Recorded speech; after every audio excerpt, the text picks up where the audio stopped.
Winston Churchill made 10 speeches here between 1905 and 1940.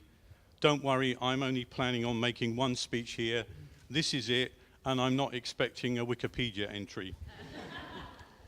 Today is about two people making a commitment and building a future together. It's also an occasion to look back at the steps they took on the way. Jutta and I have many treasured memories of Annika growing up. In her early years, she could be very pedantic and forthright. This can still surface on occasions, as Gavin may or may not have already discovered. It's December 1990. The votes for the fancy dress competition at the Nikolaus School of Violin Christmas concert had been counted. Annika had won. The crocodile of children marched across the stage to collect their prizes. The announcements. Annika Hayter has come as a clown. A clown?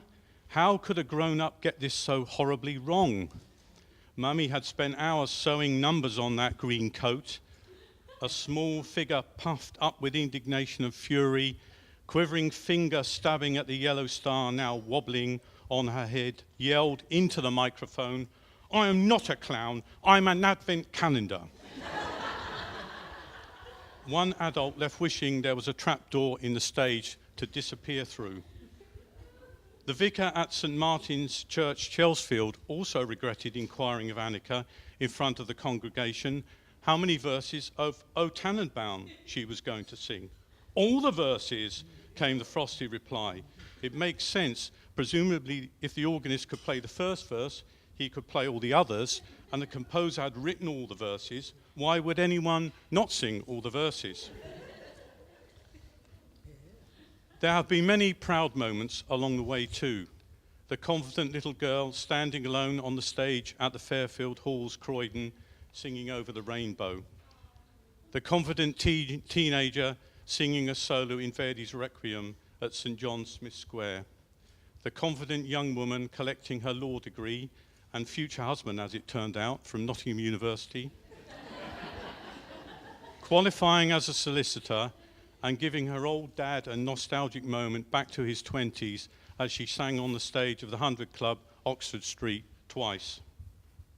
The same confident, beautiful and caring young woman who held my arm as we walked into the ceremony today, looking fabulous in that dress. Today is a very proud moment for Mum and Dad. Gavin followed the tradition.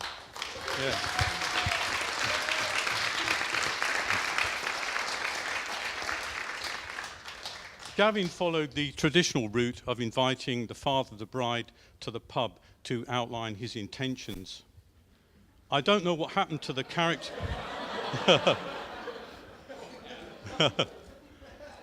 I don't know what happened to the character references I asked for, but as you can see, he got the job anyway. Jutta and I already consider Gavin a member of the family, and it's a great privilege to now formally welcome him. It is customary to offer words of advice to the happy couple. My words of advice usually go unheeded in the Hayter household, so I will offer some to Gavin. These come from first-hand experience of 30 years of marriage, and assume that a daughter will at some point apply the same rule book as her mother. Following the rules will generally avoid confrontation. Just a few now. I don't want to spoil the fun of Gavin finding out most of them for himself. Always make sure the toilet seat is left down when you leave the bathroom. Jacket pocket flaps should always be out.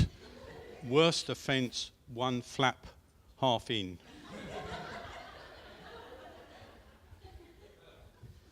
When Annika is saying something important to you, make sure you are peering over the top of your newspaper and showing interest, not hiding behind it. I'm not sure how it works with iPads, but assume it will be something similar. Ladies and gentlemen, it's a great honour for me to propose the toast to the bride and groom. Please be upstanding and raise your glasses to Annika and Gavin. Annika and Gavin.